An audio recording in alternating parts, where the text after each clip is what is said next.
We're continuing our discussion on the Roman Empire today. About 5 good emperors in a little more detail. We talked about Nerva last time, about some Trajan, Hadrian, Antoninus Pius, and Marcus Aurelius. That Commodus is not a good emperor. Septimus Severus, Caracalla, Alexander Severus, Emperor Valerian, Claudius II, Claudius Gothicus. Skip down to Diocletian and the idea of the Tetrarchy. Constantine I, the Edict of Mediolanum, it's called the Edict of Milan. Look into how Christianity is emerging, becoming such a vital force in Roman life. Jesus of Nazareth, St. Peter, and St. Paul of Tarsus. Any questions? Alright, we'll dive in here. Alright, after the other 4 emperors, you get into the Flavian dynasty.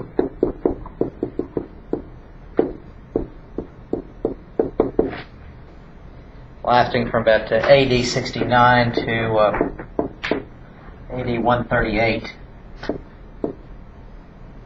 Not lasting too terribly long, but producing some very interesting, very memorable emperors. But you also have the first 3 of the 5 good emperors in this line too. Nerva having been the father-in-law of the assassinated Vespasian. Yeah, it was Vespasian. No, it's Domitian. It's a good, competent, stable emperor. But his adopted son, Trajan, was a coming to power in 98. And unveils a number of interesting reforms and programs. Trajan was a good military tactician. He had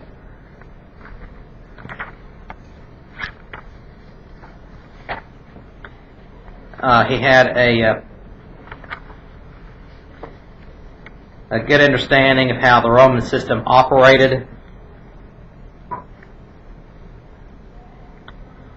and knew what Rome's strengths and weaknesses were. Moved to shore up those weaknesses, moved to strengthen Rome where he could, and got rid of Augustus' idea of the defensive empire. He can go ahead and expand the Roman borders, since Rome can have a little bit more territory under its control. So under Trajan, Rome reaches the absolute height of its power and influence. It's going very, very well for Rome right now. Stability, peace at home, victories against their enemies abroad, their total annihilation of one enemy.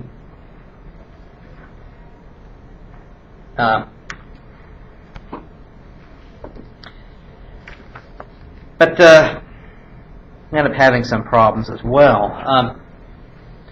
Interesting thing, program Trajan initiated was providing state funds to assist poor parents in raising and educating their children. Basically,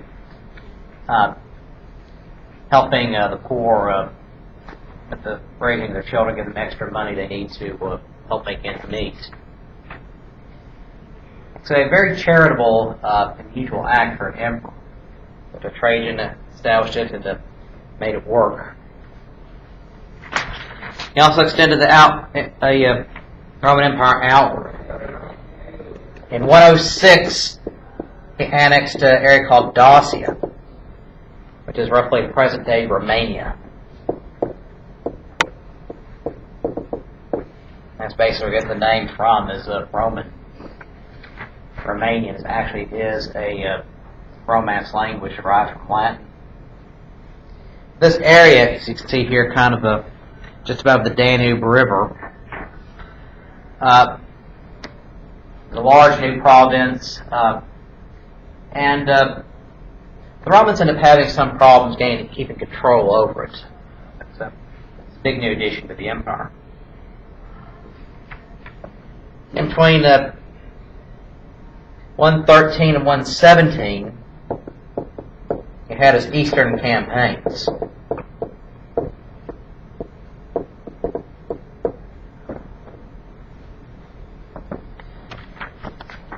Moved out, seized Armenia, Now, Armenia would alternate in and out of Roman control a lot.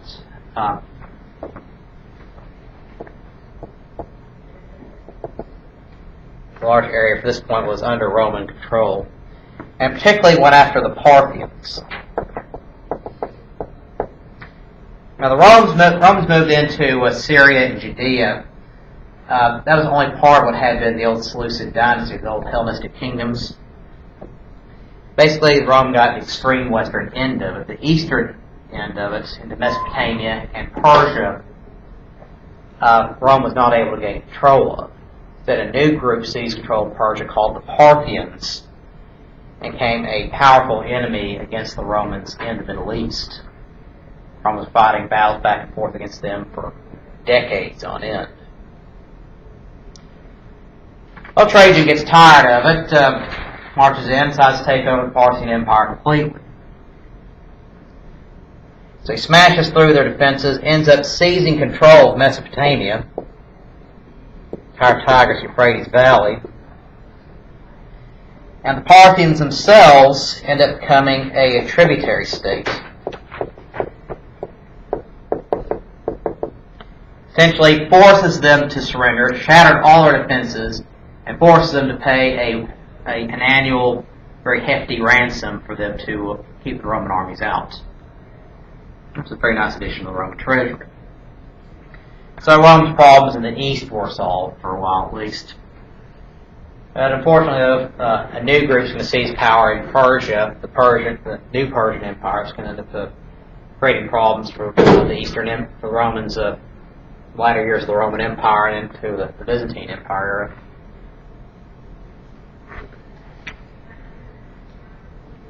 It was an extremely successful reign. Extended territories, economy's going well. Rome is at the height of its power. At this point, it has a population of 50 million people. Now, Rome would conduct censuses every now and then, mostly for administrative tax purposes, but huge empire stretching from the Persian Gulf all the way to Scotland. Roughly the size of the modern continental United States. Huge empire, strong, vital state. Rome itself had a population of more than 1 million people. This is the largest city in the ancient world. In fact, after the fall of Rome, the next city to have a population over 1 million people, London in the 1700s. It's going to be 13 centuries for a city is that size again. So Rome basically was the center of the world. It was the part of the Roman Empire. The Roman Empire is doing extremely well.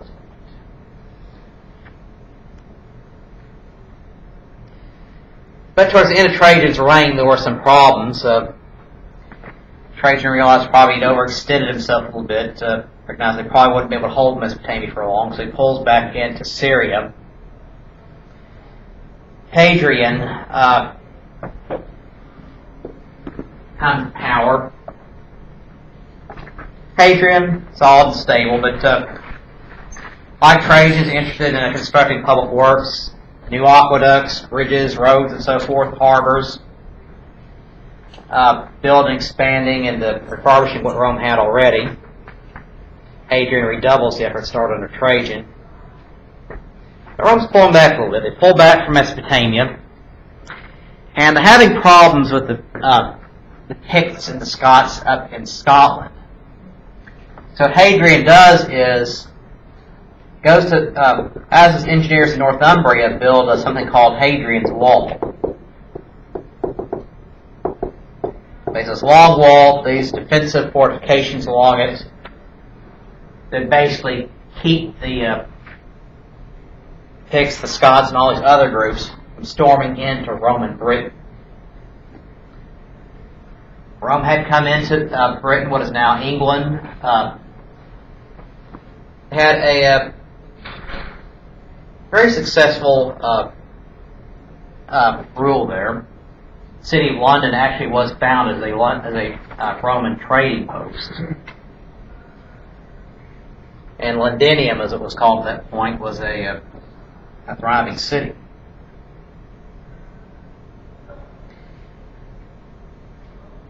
Well, Hadrian built a new temple, said to be one of the great engineering wonders of the ancient world, the Pantheon, temple to all the gods.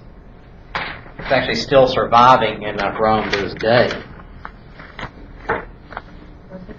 The Pantheon.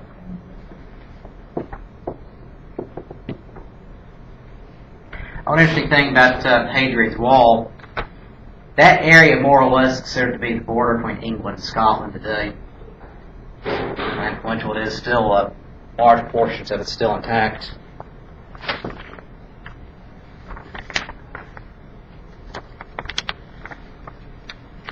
Well, other cities under Roman control are also thriving as well.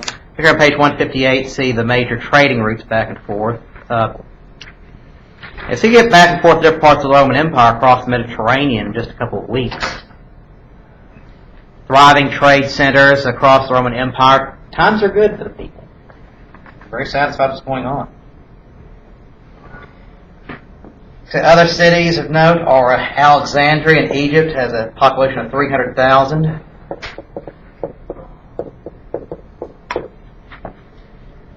Ephesus was a major port in Asia Minor, population of 200,000. Huge, thriving city at the time. The New Testament letter of the Ephesians, that's the city they're referring to, Ephesus. Unfortunately, though, their harbor silted filled in the harbor. Basically, they weren't able to dredge it out, so the city has been abandoned since then. Ephesus. It's still, the ruins still there to the day, but they had to abandon the city. Just the port basically became worthless. Antioch in Syria, population 150,000. Huge cities. And in the West, cities are generally smaller, of course, with the exception of Rome, but you have a lot more farms and agriculture. Magistrates and town councilors are chosen usually from the upper classes, but they directed administration of these communities. But even though these offices, like magistrate, local judges, they don't have a salary, but the power and the prestige behind it made them very desirable.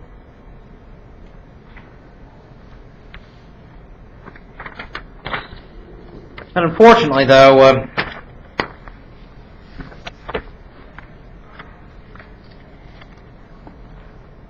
serious problems were starting to emerge. Now, Hadrian dies in 138. He didn't have a direct heir, so that's the end of the Flavian dynasty. And in comes the Antonine dynasty. Lasts from about 138 to 193. Covering 3 emperors. Antonius Pius was the first of these, the Antonine dynasty. Slow, good, stable emperor. Time's still mostly good, but they're facing an increasing number of problems on their northern border, Danube River region. Now, the Danube River is the longest river in Europe. It goes from basically the Alps in basically southwestern Germany, northern Switzerland, all the way out to the Black Sea. And that basically was Rome's main border, with the exception of Dacia and Gaul, for centuries. But increasingly you have these Germanic tribes, which has always been a little bit of a problem for Rome, making these increasing attacks and raids on Rome's northern border. So Rome's having to spend more and more time and resources trying to deflect these invasions back across the border. Problem that Antonius Pius is facing. And then his son, Marcus Aurelius. Marcus Aurelius was a very effective, very wise ruler, very intelligent man. Plato's Republic, you have the idea of the philosopher king, the men concerned with the wisdom and morality to guide their ruling decisions. Marcus Aurelius in this time period was probably the best example of that. A well-educated man, famed Stoic philosopher. In fact, his writings on Stoic philosophy are probably one of the most well-known of the ancient time period. Probably the best to survive. Marcus Aurelius had written in his journals extensively and actually had them published. A very popular book in the 2nd century, Meditations, by Marcus Aurelius. Basically, the emperor's own thoughts. Again, one of the best examples of Stoic philosophy this time period. Except thoughts are short, very easily readable, very thought-provoking, but like I said, the book's still widely available. But I'll take a minute and look at Marcus Aurelius' Meditations.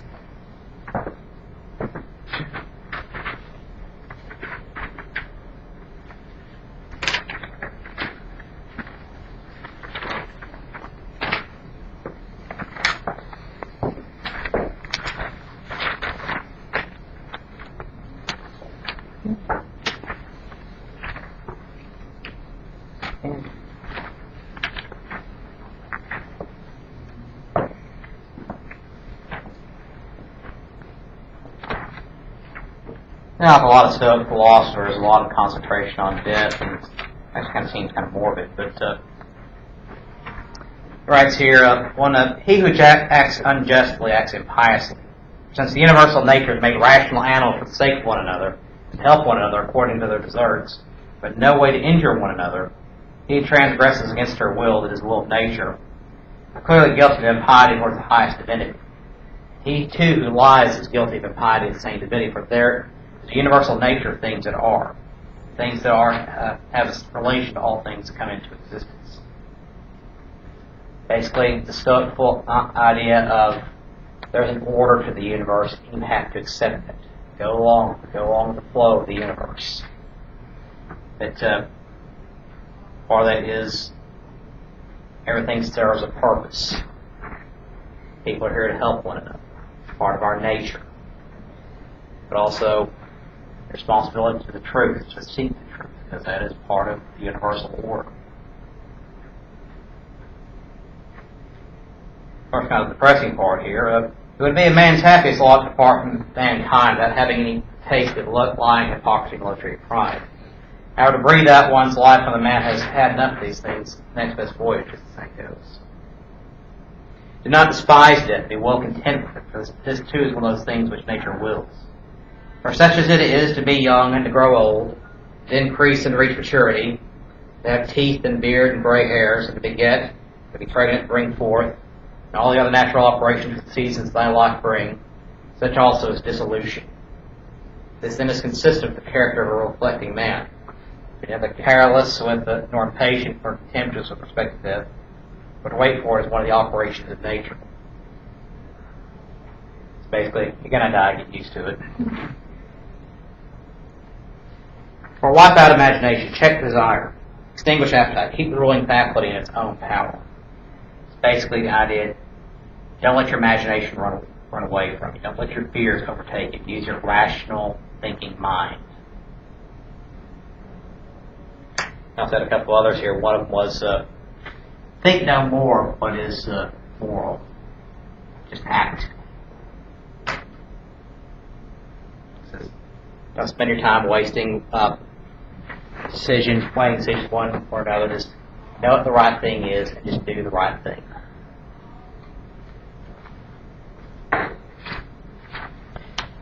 Actually, here the other example of Stoic philosopher, Epictetus and the Seneca. But again, as you can see, there's not a lot of fun at parties. Stoic philosophers, obsession with death and dissolution, they're just accepting it. Like, so they're very rational, very logical. Makes me think like Spock from Star Trek. That's a lot of Stoic philosophy there behind that. It's basically accepting things that are and using logic to solve problems. And of course, Marcus Aurelius' Meditations had that famous line of, a human being is nothing but a soul burdened with a corpse. Very thought-provoking, and a lot of the Stoic philosophy, classically trained Stoic philosophers between the 2nd and 3rd and 4th centuries, they're going to be very influential in the development of Christian theology. Because they're going to be the ones kind of helping develop the logical arguments that Christians use to answer their critics, and helping frame the arguments, the ideas of Christianity a little more, organizing it a little bit more efficiently. There's still ways from that. Christianity is still legal, and Marcus Aurelius spends a lot of his time trying to deal with the new problems on the northern frontier. But interestingly enough, Marcus Aurelius has recognized that the Roman Empire is so large and so complex by this point that it's not something that one man can rule effectively. So what he does is he reaches back into Roman history, back into Rome's past, and had the system of having two consuls. One would take care of things in Rome while the other one was away fighting battles back and forth. So, using this pattern, he came up with the idea of the co-emperor. Basically, one who would be ruling at the same time as the other, helping make decisions, helping administer the empire. His choice was Lucius Verus, who occurred from 161 to 169.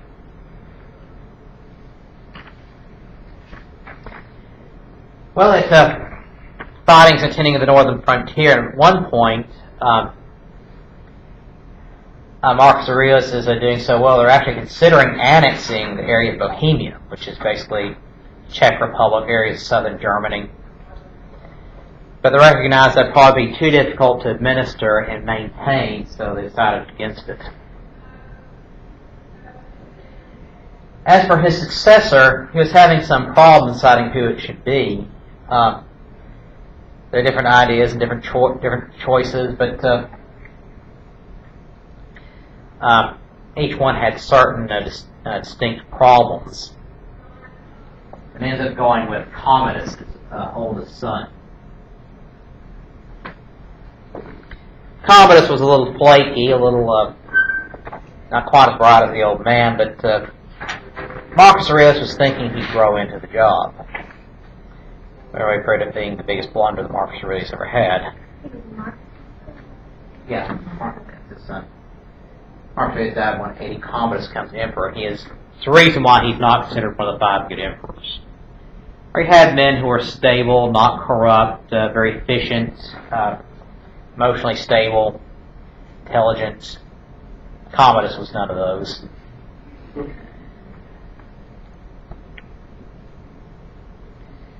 Well, unfortunately, though, Rome's doing well enough that it will kind of coast along for a while. But here's the thing about Commodus was very vain, very jealous, and particularly was jealous of the fame of the gladiators in the arena. So they're very popular, they were beloved across Rome. They talk about how much they really liked this one gladiator or another, how they fought. Well, Commodus was jealous of that.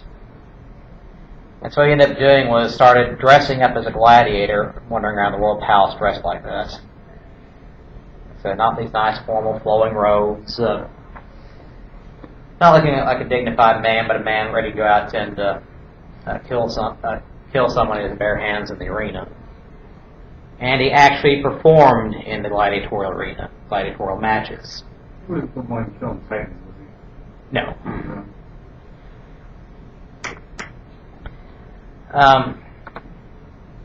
There's this movie years ago called Gladiator, loosely based on this time period, but the history is just so horribly bad that don't even bother with it. But he's an emperor, and he doesn't want to actually risk his life and possibly die, so he had these men he's fighting bound or injured for bringing them out of combat, basically stabbed him a couple of times. They were stabbed a couple of times and sent out to fight with them, and the emperor was able to slay them fairly easily. Did they hear that? Did the audience know that? The audience suspected. There was something just seemed very disingenuous about the whole thing.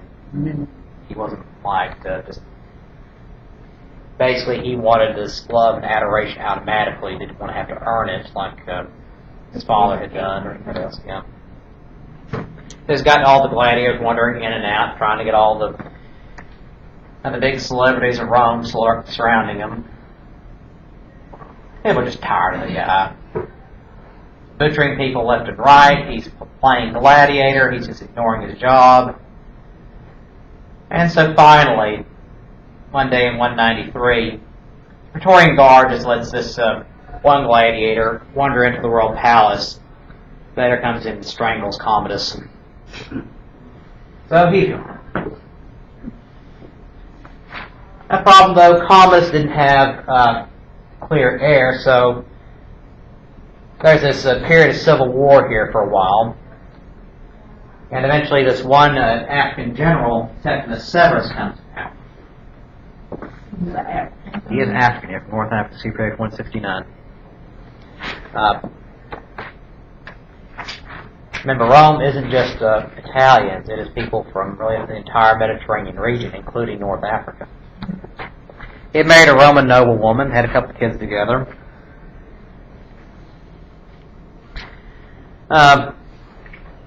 One of his children proves to be psychotic, but Septimus Severus was a good general. Good tactical mind, very efficient, reasonably good ruler, but recognizes Rome's problems are mounting. That stay in power, what he needed was the army. He's going to maintain power by force. So what you end up having, Septimus Severus in his sentence, is the creation of what's historians call a military monarchy.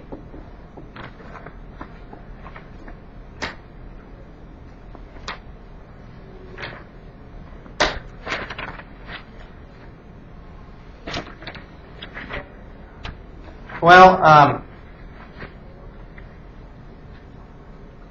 so Septimus Severus, to maintain power, has to keep the army happy, does whatever he can, gives them very nice raises and bonuses. On his deathbed in 211, he tells his children, said, whatever you do, be good to the troops. Be good to the troops. Of course, sound advice any time of dictatorship, but the army is able to maintain order. There's also a period of stability, things sliding a little bit, but not too terribly bad. But he got this idea of military monarchy in place. Well, he's got his two sons, Caracalla and Geta. Geta was the older one in line to the throne. Caracalla has him murdered. And then has his image erased from as many statues and portraits as possible. Right, this one here. Yeah, like here 169, there's an order of Caracalla that basically his image was to be wiped out, erased. Wow. His own brother. His own brother. He wanted the power and do whatever it took to get it, and didn't care who he killed to do it.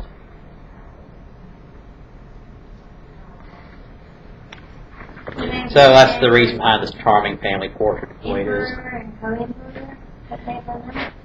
The idea was emperor and co-emperor first, and basically Geta in charge, but Caracalla decided all for him. Now Caracalla has one interesting reform here. Rome had that confederation system since the earliest days of the Republic, trying to offer citizenship as an incentive to people to be invested in the success of the Roman system. What Caracalla does is makes all free inhabitants of Rome citizens. Makes everyone's a citizen, everyone's protected, everyone has protection of Roman law. But increasing problems, financial problems starting to sneak in. People really didn't like Caracalla that much, so he's assassinated himself in 217. His successors, weren't exactly very good themselves. Macrinus is assassinated within a year by his successor, Heliogabalus, basically a teenager when he came to the throne. People were really upset with Heliogabalus because he was while Rome has a polytheistic society, Heliogabalus was a head of this bizarre cult from Syria, and basically tried to overturn the Roman gods in favor of his cult. Cult simply just meaning his religious group. But also, basically, he turned the royal palace into a brothel. No, Heliogabalus. Caracalla is dead by this point. Basically, the emperor Heliogabalus was prostituting himself out. You cannot make these things up. So they got tired of him pretty fast. He's assassinated in 222, and he bring in his young cousin, Alexander Severus. He's like 13, 14 at the time. His mother's the real power behind it, on the throne. But rules fairly effectively for about 13 years. Popular emperor, respects the decisions of the military. Problems with the bandit tribes on the Danube River were still increasing, but he respected the decisions of the generals. His generals were fairly successful. But he had these increasing economic problems, and just because of who he was, the emperor, the guy in charge, he's subject to a lot of assassination attempts. And he is assassinated himself in 235. The young boy? Yeah, well, that time he was in his 20s, but he was popular emperor who was assassinated very young in life. Well, Alexander Severus is the last of the Severans, so that dynasty of 5 emperors was largely, with the possible exception of a first and last disaster.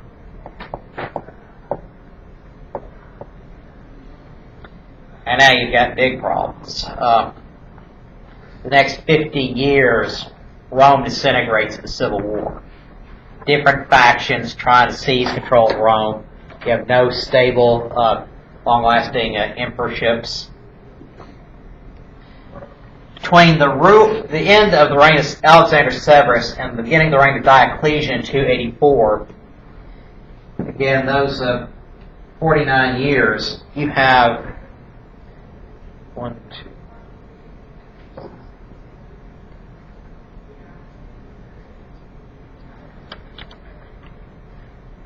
19 emperors in 50 years. Only like 1 or 2 of them died a natural death. The others are assassinated or overthrown and then assassinated. They have an average reign of 5 good emperors of about 20 years each. Rule of average of less than 2 years in this time period. Constant civil wars in the 3rd century nearly pushes Rome to the brink of collapse.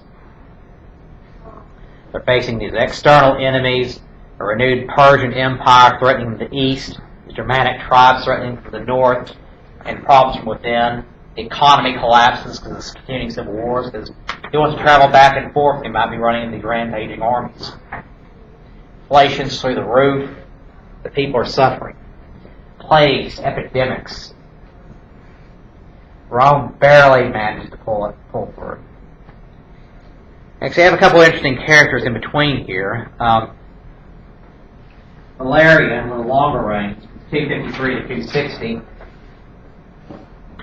260, he takes the Roman army to Persia, trying to fight the Persians and subdue them once again. But he's not a very good general, and he's captured in battle. Persians took him back to Persia, told the Romans, you can have him back for a very hefty ransom. Of course, knowing what we know about the Romans, what do you think the response is? Nope. Keep him.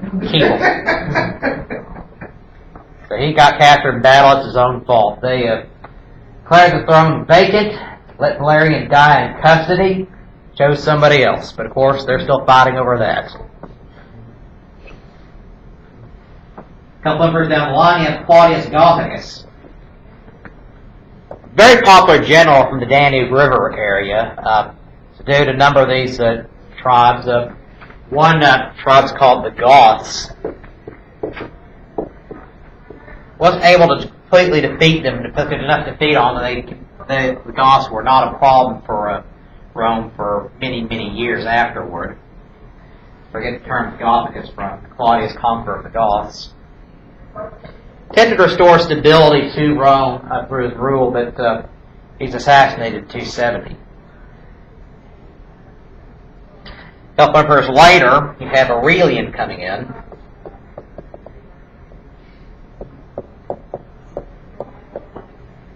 Aurelian is able to bring some stability back to Rome, at least for temporarily. Relative to the end of the civil wars, the economy is able to get some breathing room, start to stabilize. But he's assassinated in 275. So the stability he temporarily brings collapses with his death. So finally, you get to Diocletian in 284. First, a long-lasting, stable reign in a long time. And his idea to bring stability back to Rome was an entirely new form of government. Still an empire, an imperial dictatorship, but a new system of stability and a succession in place. Something they call the tetrarchy, which means rule by four.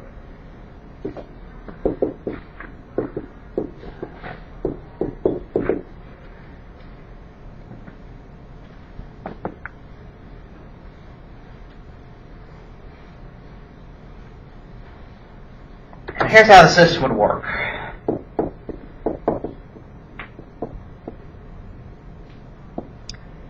You'd have your two co-emperors.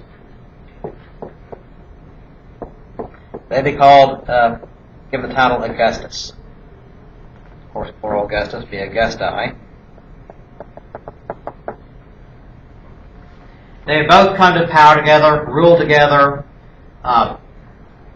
Neither one can make a decision without the other one's consent. But if one died or resigned, the other one would step down and resign too. The office would be vacant. But you have two men in waiting for this. Two in waiting, called Caesars. So Augusti step down. The Caesars then come in as the new Augustuses, and two new Caesars would be appointed under them, would succeed them, so on and so. You would have these constant civil wars. You'd have some stability. You would have you'd know who was coming in next. So you wouldn't have this constant military overthrows of the government. So Diocletian chooses his co-emperor, a man named Maximian.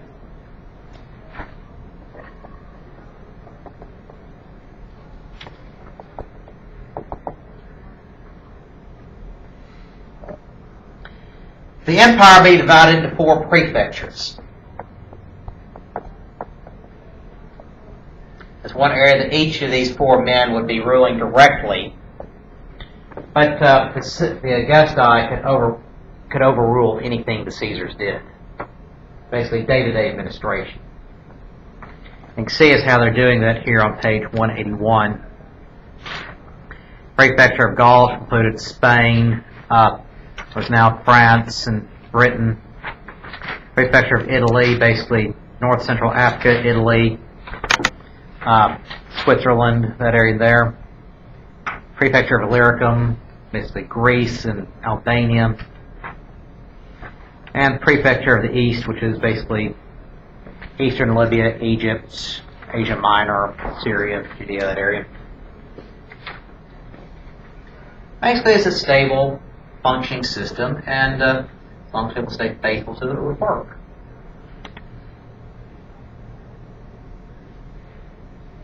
Well, here's what happens. Maximian died in 305. Natural causes. Of course, to make sure his own system worked, Diocletian did something no other emperor would ever do. he voluntarily stepped down. Abdicated as part of the system. Co-emperor dies, the Caesars come in. Diocletian went to it's now the city of Dubrovnik on the Adriatic Sea, built a huge palace, and had a very nice, very comfortable, lavish retirement. It's good to be the emperor sometimes. Well, now the sub-emperors, the Caesars. Those are Galerius and Constantius Chlorus.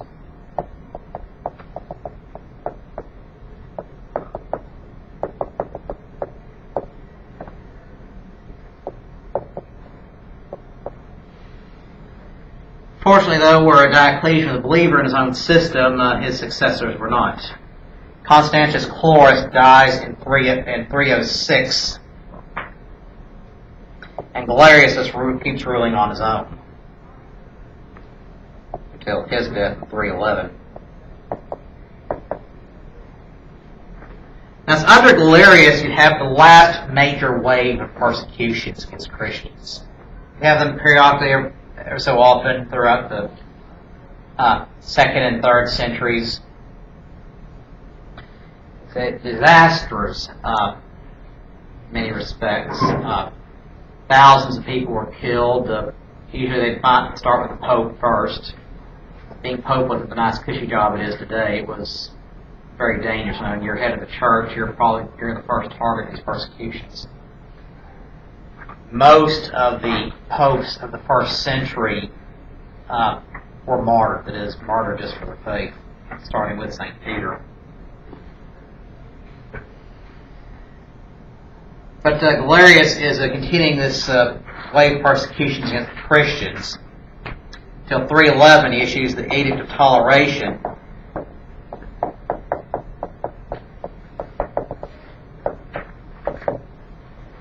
which basically ends the persecutions against Christians and declares that they will have some legal status in the Roman Empire. That is, they're not going to go out and try to actively kill them anymore.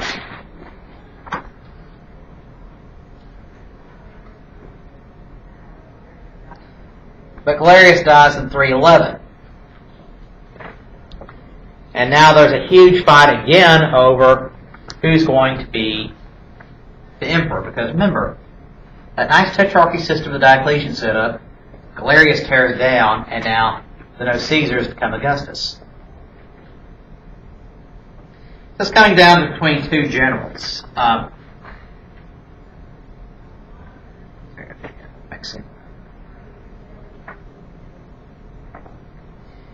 Constantine and another general named Maxentius.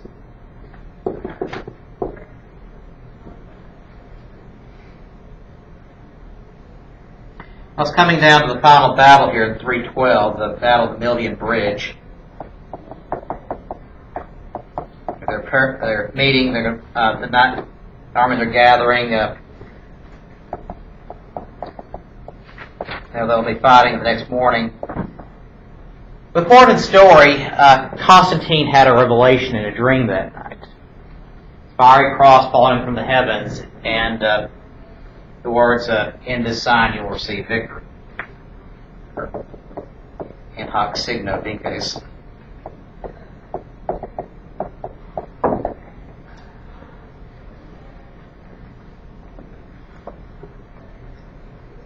Well, Constantine's convinced. He converts to Christianity immediately and orders a Christian cross to be painted on the shields of all of his men. And ends up winning the battle the next day, becoming emperor. Constantine is the first Christian to become emperor. In fact, after this point, the polytheistic system basically is at an end. But he issues in 313 the Edict of Mediolanum. It's called the Edict of Milan. Mediolanum is the ancient name for Milan.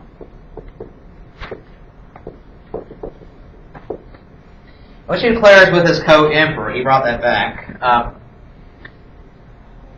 that while Christianity will be the official religion of the Roman Empire, all other religions can be practiced legally and peacefully within the Roman Empire. Basically, freedom of religion. by giving preference to Christianity.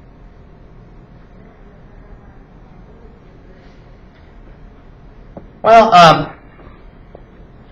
the Roman emperor particularly is turning to Christianity because it's becoming more and more important of a force within the Roman state.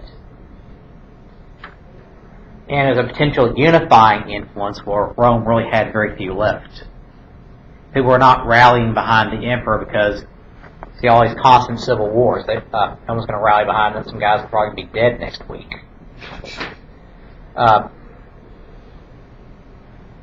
Furthermore, there are deep divisions within Roman society. And while the dominance is by Romans, you have all these other little ethnic groups all over the Roman Empire speaking different languages. They need something to draw them into Rome itself. Deep divisions between rich and poor. The poor are absolutely disgusted with the upper classes. The upper classes are increasingly corrupt, basically robbing Rome blind. So Christianity would bring in that unifying influence that Rome needed. A common religion. Unfortunately, it would prove to be not nearly as easy as the Roman emperors expected. Go here, page 182, see a statue of Constantine. This actually was part of a 30-foot high statue. The head you see here is 8 feet high. I'm going to say that kind of large for normal theater. Yeah. But again, with that statue, you kind of see some of the basic problems Rome's having. The artistic styles are starting to degenerate, having problems with education and training. Notice the eyes are out of proportion. Compare that with the statue of Augustus you see here on page 148. And it's 300 years later. It doesn't look like a normal statue. It doesn't look like a normal person. It looks more like a cartoon. It's going to get even worse when you get into the Middle Ages. There's attention to detail, scale, structure, form. Best statue makers aren't nearly as good anymore. So it's starting to degenerate a little more and more. What happened to the original statue? Because Destroyed, battles. A lot of Roman artifacts destroyed over the years in battles. People trying to loot these different things. Sometimes statues, just soldiers taking pot shots at it to see if they could break it. Just vandalism. just like they did some same statue. Brought it down. Excellent. But the statue wasn't brought down by the people during this time period. It's afterward. The Germans started invading Roman territories deeper and deeper. Now the armies going back and forth over the centuries. Statues like that became a target. Things are starting to wear down. Things are starting to break down for Rome. Like I said, they're still going to go for another century and a half, but they recognize unless they can start turning things around very quickly, Rome's days are numbered. Rome is weaker now. People are deeply impoverished. And you have this whole upper class of aristocrats who are basically taking what they can and getting rich and getting out as fast as they can. Traditionally called the odium. But Christianity didn't help. No. Because basically, what had Rome done for the past 3 centuries? They've made an enemy out of Christianity. The Christians are responding in kind, turning the other cheek and walking away.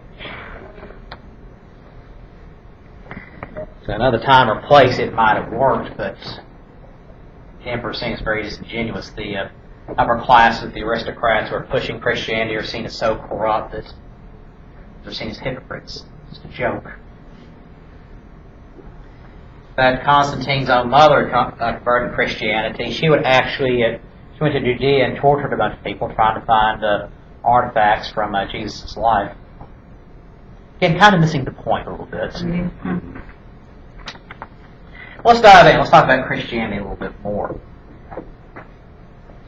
Christianity emerged as a reform movement within Judaism in the 1st century BC.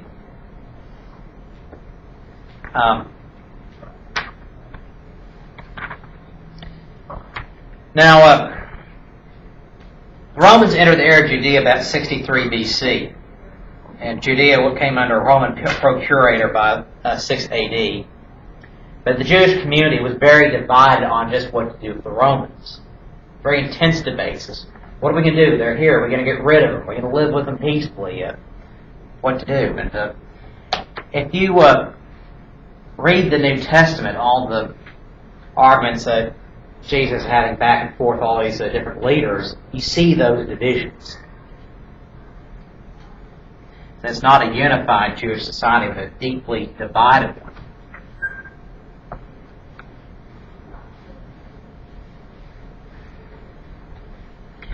Now, Christianity, of course, is all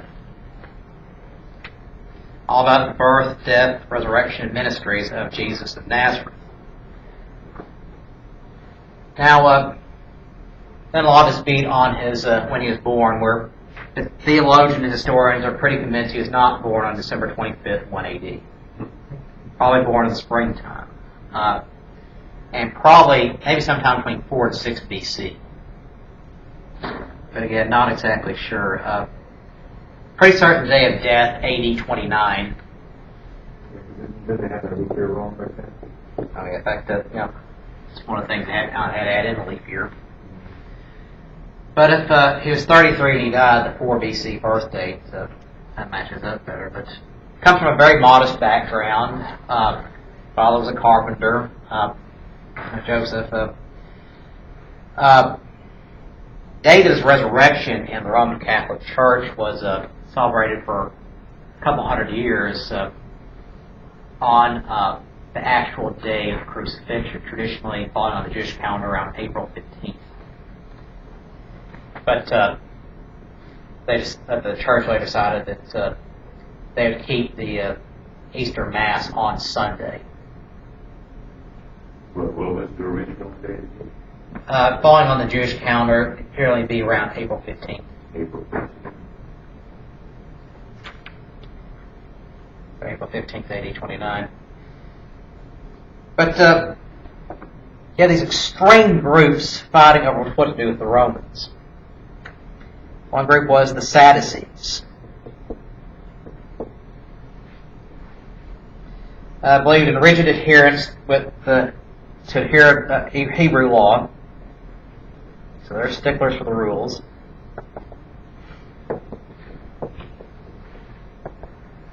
And they favor cooperation with Rome, realizing there's huge power, they're not leaving, might as well make the best of it and try to cooperate. Then you have the Pharisees.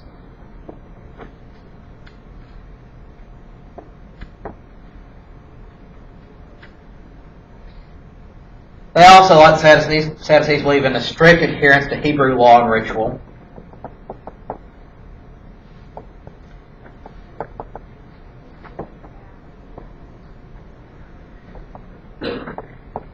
And particularly about the Sabbath day. The Sabbath day, which is Saturday in Judaism, Jews are supposed to do nothing. They have complete rest.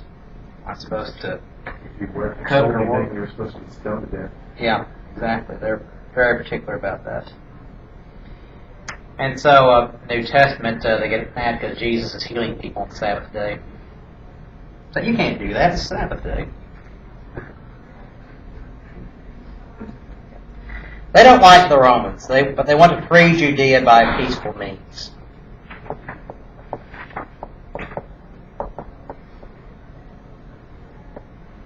Jesus heals the blind man and says, they don't tell anybody. And you also have the Essenes. They're from the Dead Sea area. The Dead Sea is below sea level. Basically, runoff coming from the mountains from the Sea of Galilee. It's basically just a large lake. And down the Jordan River emptying into the Dead Sea. It's become saltier and saltier as the years go on. Israel has a very profitable industry selling Dead Sea salts and other artifacts from the Dead Sea. But so colloids is so salty that can't sustain life. That's very much. Well, the Essenes, basically, they're awaiting a Messiah, one promised in the Hebrew tradition, and come in and to overthrow the Romans, free the Jews, and create a heaven on earth.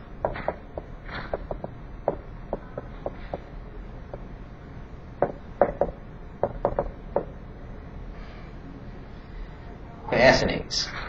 Then you have the Zealots, the fourth group. Just believe the violent overthrow the Romans.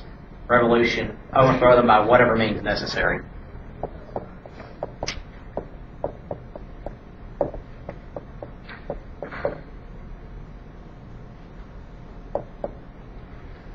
Judas Iscariot was a zealot.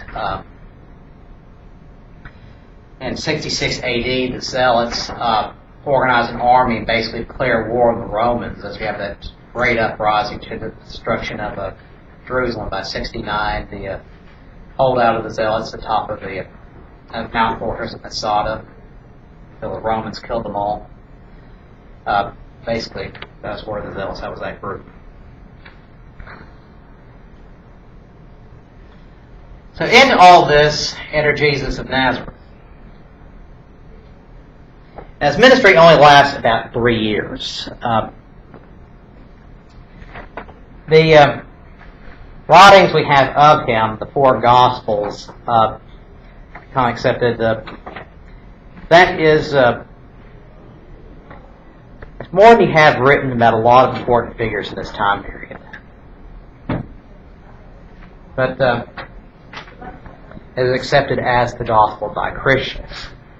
Now, Jesus goes out and preaches. It's basically, on its face, a very simple religion. One God, one Creator God, one of the Jewish tradition. It also teaches importance of humility, charity, brotherly love, salvation. That is, you can have a personal relationship with God. As you believe in God, you'll have eternal life in heaven once you die. Your spirit is immortal and will be free of pain and all the travails of this world in a heavenly paradise afterward. It started as a form in Judaism, but the idea of humility, that is the idea of excess pride is sin, of charity, of be good to others, of brotherly love, those are fairly different from Greco-Roman values. Valuing strength above all else, but Christianity, Christ ought to turn the other cheek, forgive those who harm you, love those who hate you, show mercy. Essentially, it's summed up in one easy verse: love thy neighbor as thyself, and love God. That's basically it. There are no dietary restrictions. There are some denominations who do choose that, but it's not necessarily required. It's open to anybody, both sexes, both men and women, all ages, all ethnic groups. And essentially, basically, you're to believe in God and be nice to people. That's all there is to it. Like I said, the example of the Good Samaritan routinely used emphasized how you should treat those who have been injured,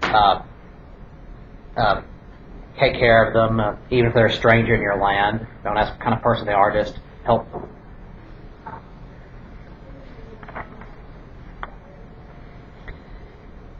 But his preachings and his talk of a heavenly kingdom, more important than an earthly kingdom, his fame made a lot of people jealous. He's forced all sorts of miracles occurring, him bringing people back from the dead and making the paralyzed walk, the blind see. Dozens of examples repeated throughout the Bible. But a lot of people were jealous of this. And a lot of Jews were upset because he wasn't bringing in this violent overthrow the Romans are hoping, that the Romans could be destroyed with the snap of a finger. That wasn't happening. Because Christianity is hard as a pacifist religion. So harming others is considered to be a sin, particularly war. Which is weird considering the Crusades. Yeah. So Christianity is going to have its kind of dark chapters here and there. Especially consider the Civil Wars of the Reformation, two sects of Christianity fighting each other over what is basically a religion of peace. But he is tried and crucified by Pontius Pilate. Now, years afterward, especially as the Romans are trying to push Christianity, they try to blame the Jews more. But of course, how can you say to a newly converted population of Christians that the Savior, the Son of God, that you're worshiping through the church, was crucified by the state's own soldiers using its own nails and wood? That's not going to go over very well. The problem they kind of had, the Christians had with the Roman state. Rome was corrupt. They were butchers. Some of them were hypocrites. That Christians decided, in increasing numbers, that their salvation was more important. They weren't going to be tainted by the sin of the state. So they basically started divorcing the world, walking away and ignoring Rome. In the process, some of Rome's best minds converted to Christianity. They lost that power and those resources. Now, Peter is considered to have founded the church at Rome. To be the first pope. The pope today is considered to be inherited the throne of St. Peter. Christ said in his teachings that thou art Peter, on this rock I shall build my church. So basically, kind of gave Peter the keys of the kingdom. But it was really kind of a reform in Judaism until Paul of Tarsus comes along. So from about AD 5 to about AD 67, he started reaching out to non-Jews, opening the faith to people outside the Jewish community. In fact, Christianity really exploded, moving across the entire Roman Empire in a very short time period. But by AD 100, Christianity had been established in most major cities of Europe. But it started to spread very slowly because Christians worshiping just one God, they're not going to worship the emperor. They believe in one God, they don't believe that Caesar's it. That's going to make them a target for future Roman emperors, especially men like Nero who are looking for targets. But it was very difficult in the early days. 11 out of the 12 disciples were martyred. Only the Apostle John was spared. He lived to be about 100 years old, with the church considered to be a miracle itself. But his life was one of torture and misery the entire time. The Apostle John. But we'll talk more about the spread of Christianity next time and the collapse of the Roman state. Bring your book to chapter 7. Our quiz on chapter 6 next Wednesday. If there are no questions, I bid you adieu.